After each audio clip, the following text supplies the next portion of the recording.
খোকা, এসব কি করা বলছিস তুই? আমি পারবো না এসব। তাছাড়া আমি একজন বিধবা। আমার সমস্যাটা একটু বোঝার চেষ্টা কর। আমার কথাটা শেষ হতেই আমার ছেলে প্রকাশ আমার হাত ধরে ফেলল। আমার ছেলে প্রকাশ আমার হাত ধরতেই আমি খানিক মলিন হয়ে গেলাম। আমার ছেলে প্রকাশ আমার হাত ধরে আমাকে বলল, মা, আমি জানি আপনার কাছে এই কাজটি সহজ নয়, তবে যেখানে আপনার ছেলে বলছে সেখানে কি আপনি আপনার ছেলের কথাটা রাখবেন না? আমি আমার ছেলে প্রকাশের করা প্রশ্নটা শোনার পর খানেক সময়ের জন্য নিশ্চুপ হয়ে যাই। আমি আপন মনে ভাবছি যে আসলে আমার এখন কি করা উচিত। আমি আপন মনে কিছু সময় চিন্তা করার পর আমি আমার ছেলে প্রকাশের দিকে তাকিয়ে মুচকি একটা হাসি দিলাম। আমার ছেলে প্রকাশ আমার মুখে মুচকি হাসির রেখা দেখে ভীষণ খুশি হয়ে গেল।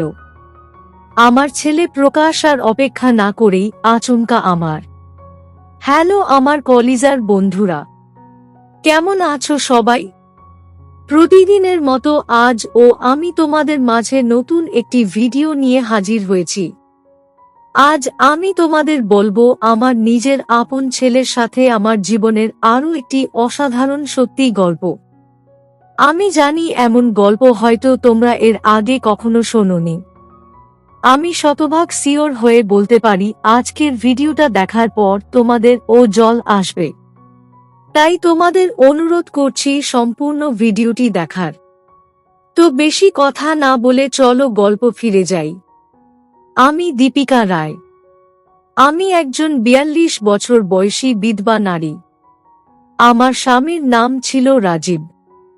আমার স্বামী রাজীব পেশায় একজন জেলে ছিলেন। আমার সংসার অনেক ভালোই চলছিল। আমি অনেক খুশিও ছিলাম। তবে আজ থেকে প্রায় ৫ বছর আগে আমার স্বামী রাজীব একদিন বিকেলে মাছ ধরতে সাগরে চলে যায়। তারপর আর তিনি ফিরে আসেনি। প্রায় ৭ দিন পর আমরা জানতে পারি তিনি আর নেই। আমার স্বামী রাজীব চলে যাওয়ার পর আমি ভীষণ রকম একা হয়ে যাই। আমার এক ছেলে সন্তান আছে যদিও। আমার ছেলের নাম প্রকাশ। আমার ছেলে প্রকাশের বয়স ছিল তখন ২০। আমার স্বামী চলে যাওয়ার পর আমার জীবন থেকে যেন খুশিটা চলে যায়। আমি ঠিক বুঝতে পারছিলাম না কি করে আমি আমার ছেলেকে নিয়ে থাকব। আমাদের মুখে দুবেলা দুমুঠো খাবারই বা কি করে আসবে। আমার মাথায় সব সময় এই বিষয়টা নিয়ে একটা চিন্তা কাজ করত। এইদিকে আমার স্বামী চলে যাওয়ার পর থেকে আমি একটু বেশি চিন্তা করতাম, যেই কারণে আমি অসুস্থ হয়ে পড়ি। আমি অসুস্থ হয়ে পড়ার পর আমার ছেলে প্রকাশ আমার অনেক সেবা করে, যেই কারণে আমি দ্রুত সুস্থ হয়ে যাই। আমি সুস্থ হওয়ার পর আমার ছেলে প্রকাশ একদিন রাতে আমার ঘরে এসে আমাকে বলল, মা, আপনি কি ঘুমিয়ে আছেন? আমার ছেলে প্রকাশের প্রশ্ন শুনে আমি আমার ছেলে প্রকাশের দিকে তাকিয়ে মুচকি হেসে বললাম, না খোকা, আমি এখনো জেগে আছি। কেন রে বাবা, কিছু বলবি? আমার প্রশ্নের জবাবে আমার ছেলে প্রকাশ বলল, না মা, তেমন জরুরি কোনো কথা নয়। তবে আমি একটা জিনিস ভাবছিলাম, সেটাই আর কি বলতে চাইছিলাম আপনাকে। আমি আমার ছেলে প্রকাশের কথাটা শুনে হেসে ফেললাম। আজ অনেক বছর পর আমার মুখে একটু হাসি ফুটল। আমার ছেলে প্রকাশ ছোটবেলা থেকেই আমাকে তার সকল কথা বলে। তার পড়াশোনা থেকে শুরু করে স্কুল কলেজের বন্ধুদের কথা সহ সকল কথাই সে আমাকে বলে। এতে করে আমার ছেলে প্রকাশ তার মনে খানিক প্রশান্তি পায়। আজ আমার ছেলে প্রকাশ আমার ঘরে এসেছে কি একটা বলার জন্য। আমি আমার ছেলে প্রকাশকে বললাম, আরে পাগল ছেলে আমার, আয় এই দিকে। কি কথা বলতে চাস তুই?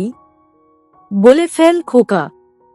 আমার কথাটা শেষ হতেই আমার ছেলে প্রকাশ আমাকে বলল, মা, আমি দেখতে পাচ্ছি আপনি অনেক বেশি চিন্তা করছেন আজকাল।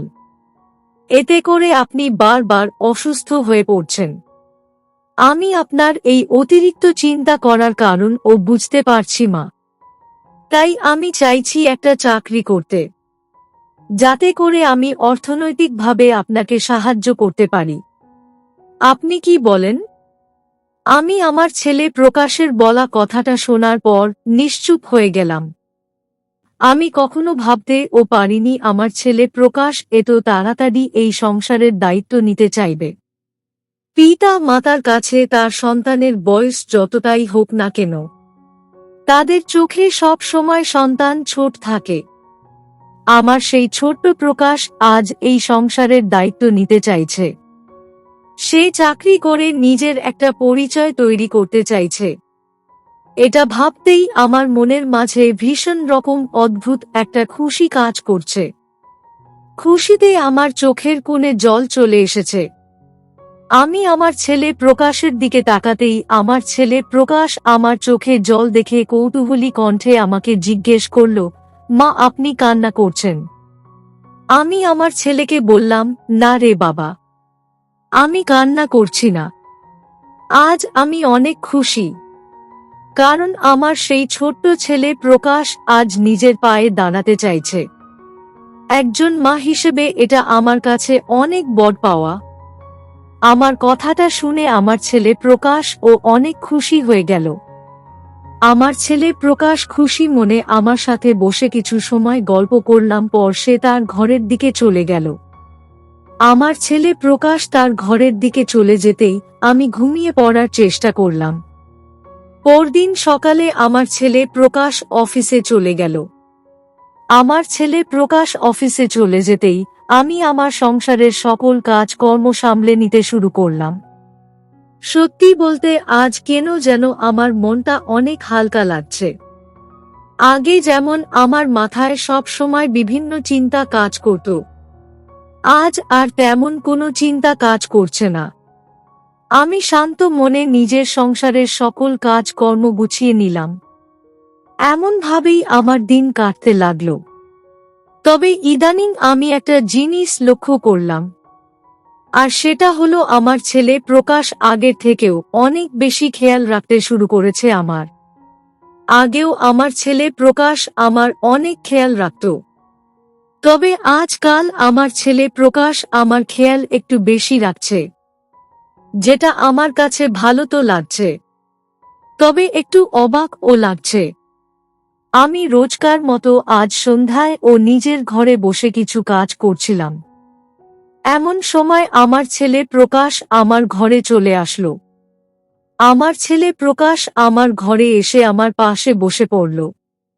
প্রকাশ আমার পাশে বসে আমার হাত ধরতেই আমি আমার ছেলে প্রকাশের দিকে তাকালাম। আমি আমার ছেলে প্রকাশের দিকে তাকিয়ে খানিক শান্ত গলায় প্রকাশকে জিজ্ঞেস করলাম, কিরে বাবা, আজ তোর মনটা মনে হচ্ছে অনেক ভালো, ব্যাপার কি? আমার প্রশ্নের জবাবে আমার ছেলে প্রকাশ মুচকি একটা হাসি দিয়ে বলল, আসলে মা, আমাদের আগামীকাল একটু গ্রামের বাড়ি যেতে হবে। তনুজার আগামীকাল বিয়ে। তনুজা হলো আমার স্বামীর বড় ভাই, মানে আমার ভাসুরের মেয়ে। আমার ছেলে প্রকাশের মুখে আমার ভাসুরের মেয়ে তনুজার বিয়ের কথাটা শুনে আমি খানিক অবাক হয়ে আমার ছেলেকে প্রশ্ন করলাম, তনুজার বিয়ে, এই খবর তুই কোথা থেকে পেয়েছিস? আমার প্রশ্নের জবাবে আমার ছেলে প্রকাশ বলল, কোথা থেকে আবার? চাচু আমাকে ফোনে বলেছে আমাদের যেতে হবে। আমি আমার ছেলে প্রকাশের কথাটা শেষ হতেই বললাম, কি দরকার খোকা? তাছাড়া আমি বিধবা একজন মানুষ, আমার এসব বিয়ের অনুষ্ঠানে একদমই যেতে নেই। আমি বাড়িতেই ঠিক আছি, তুই বরং গিয়ে ঘুরে আয়। আমার কথাটা শেষ হতেই আমার ছেলে প্রকাশ নিজের গাল ফুলিয়ে আমাকে বলল, আপনি ভাবলেন কেমন করে যে আপনি না গেলে আমি যাব? আমি তো যাবই, সেই সাথে আপনাকেও যেতে হবে। ব্যাস। আমি আমার ছেলে প্রকাশের কথাটা শুনে যদিও আমার ছেলে প্রকাশকে অনেকবার বোঝাতে চেষ্টা করেছি, তবে আমার ছেলে প্রকাশ আমার কোনো কথা শুনল না। পরদিন সকালে আমি আমার ছেলে প্রকাশ আমাদের গ্রামে বাড়ির উদ্দেশ্যে বাড়ি থেকে বেরিয়ে পড়লাম। শহর থেকে আমাদের গ্রামের বাড়ি যেতে প্রায় ঘন্টা 3 সময় লাগে। আমরা বাসে করে যাচ্ছি। বাসের মধ্যে আমি আর আমার ছেলে প্রকাশ পাশাপাশি সিটে বসেছিলাম। যাত্রা পথে আমি আমার ছেলে প্রকাশের সাথে অনেক গল্প করি। তবে আমার মনটা আজ খানকে অশান্ত হয়ে আছে। এই সব বিয়ে বাড়ির কথা শুনলেই আমার মনটা অশান্ত হয়ে ওঠে। কারণ আমি একজন বিধবা নারী। আজ কেন যেন আমার স্বামী রাজীবের কথা আমার খুব করে মনে পড়ে যাচ্ছে। আজ যদি আমার ছেলে প্রকাশের সাথে আমার স্বামী রাজীব ও আমাদের সাথে যেত, তবে কতটাই না ভালো হতো। আমার স্বামী রাজীবের কথা ভাবতেই আমার চোখে জল চলে আসলো। আমার ছেলে প্রকাশ আমার পাশেই বসে আছে। তাই আমি আমার ছেলে প্রকাশের চোখের আড়ালে নিজের চোখের জলটুকু মুছে ফেললাম আর প্রকাশের সাথে গল্প করতে থাকলাম। নির্দিষ্ট সময় আমরা আমাদের গ্রামের বাড়ি চলে আসলাম। আমরা আমাদের গ্রামের বাড়ি আসতেই সকলে আমাদের দেখে অনেক খুশি হলো। আমিও সবাইকে এত বছর পর দেখতে পেয়ে ভীষণ রকম খুশি হয়ে গেলাম। আমি আমার শ্বশুর বাড়ির সকলের সাথে কথা বলতে লাগলাম। রাতের দিকে সবাই অনেক আনন্দ করতে লাগলো। ছোটখাটো একটা জলসার আয়োজনও করা হয়েছে। তবে আমি কোথাও আমার ছেলে প্রকাশকে দেখতে পাচ্ছি না। কয়েকবার যদিও আমি আমার ছেলে প্রকাশকে ডেকেছিলাম, তবে আমার ছেলে প্রকাশের কোনো দেখা পাইনি। রাতের দিকে যেখানে আমাদের খাবারের আয়োজন করা হয়েছে সেখানে আমি চলে আসি। খাবার খেতে আসতেই আমি আমার ছেলে প্রকাশকে খাবার টেবিলে দেখতে পেয়ে প্রকাশকে জিজ্ঞেস করলাম, খোকা, সারা বেলা কোথায় ছিলি তুই? আমি তোকে কতবার করে খুঁজতে গিয়েছি। কোথায় গিয়েছিলি তুই? আমার প্রশ্নের জবাবে আমার ছেলে প্রকাশ মুচকি হেসে আমাকে বলল, সেটা এখন বলা যাবে না মা। আপনার জন্য একটা সারপ্রাইজ আছে, পরে জানতে পারবেন, এখন খাবার খেয়ে নিন। আমি আমার ছেলে প্রকাশের মুখে সারপ্রাইজের কথাটা শুনে খানিক অবাক হয়ে গেলাম।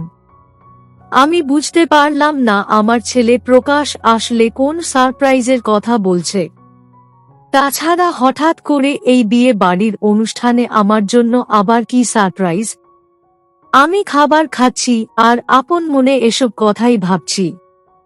আমাকে ভাবতে দেখে আমার ছেলে প্রকাশ মিটমিট করে হাসছে।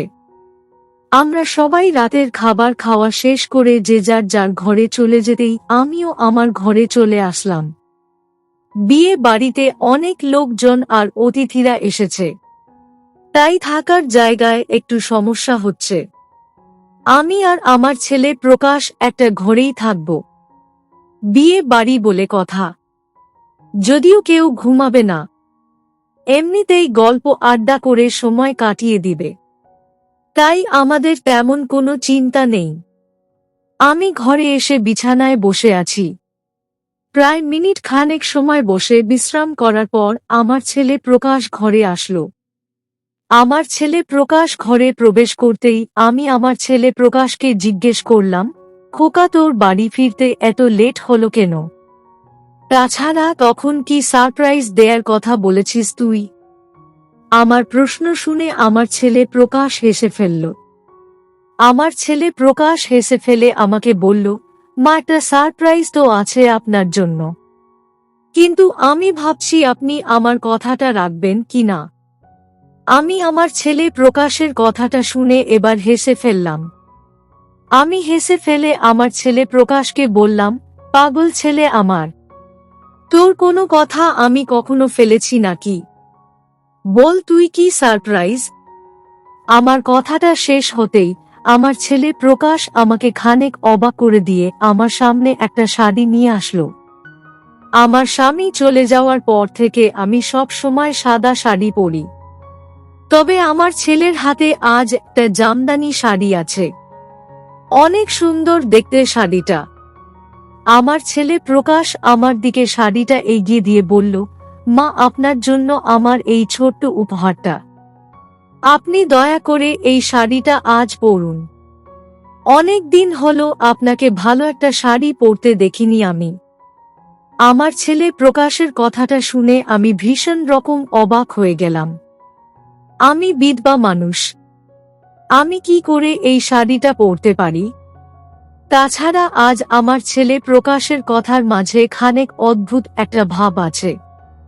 আমি ঠিক বুঝতে পারছি না যে আমি আমার ছেলে প্রকাশকে এখন কি বলবো। আমি নিশ্চুপ হয়ে আপন মনে চিন্তা করছি আমার এখন কি করা উচিত। এইদিকে আমাকে ভাবতে দেখে আমার ছেলে প্রকাশ আমার হাত ধরে বলল, মা, আপনি এত কি চিন্তা করছেন? আপনাকে এই শাড়িতে অনেক ভালো মানাবে। আপনি দয়া করে শাড়িটা পরে নিন মা। আমার ছেলে প্রকাশের কথাটা শেষ হতেই আমি আমার ছেলে প্রকাশকে শান্ত গলায় বললাম, খোকা, এসব কি করা বলছিস তুই? আমি পারবো না এসব। তাছাড়া আমি একজন বিধবা।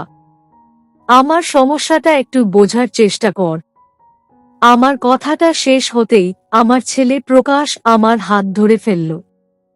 আমার ছেলে প্রকাশ আমার হাত ধরতেই আমি খানিক মলিন হয়ে গেলাম।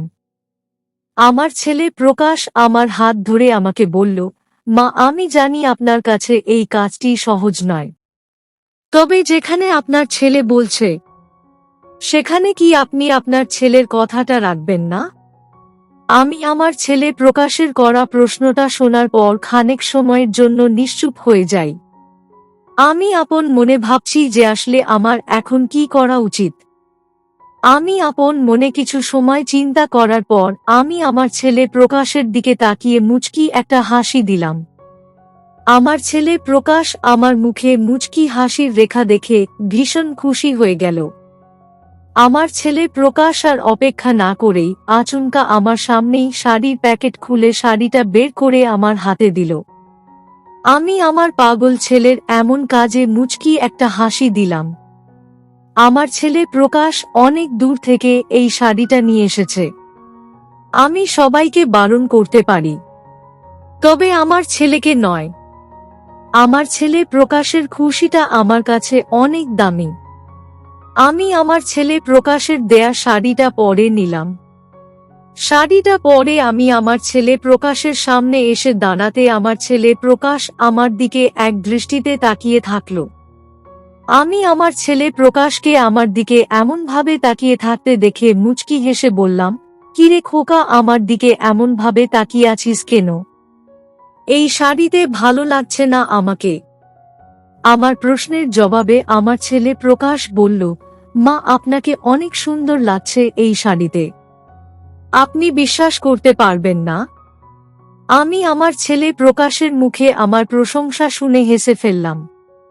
অতঃপর আর কি, বিয়ে বাড়িতে প্রথমবারের মতো আমি সাদা শাড়ি ছেড়ে এই রঙিন শাড়ি পরলাম।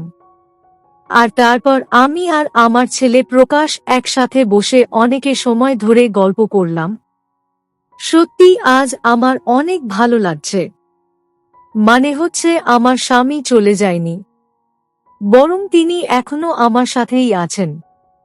আজ আমি সত্যি অনেক খুশি।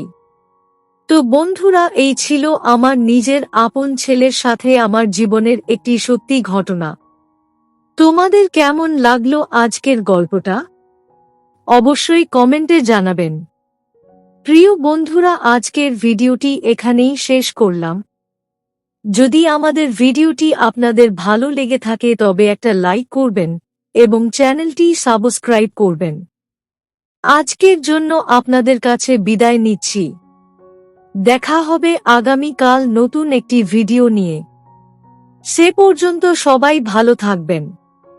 ধন্যবাদ।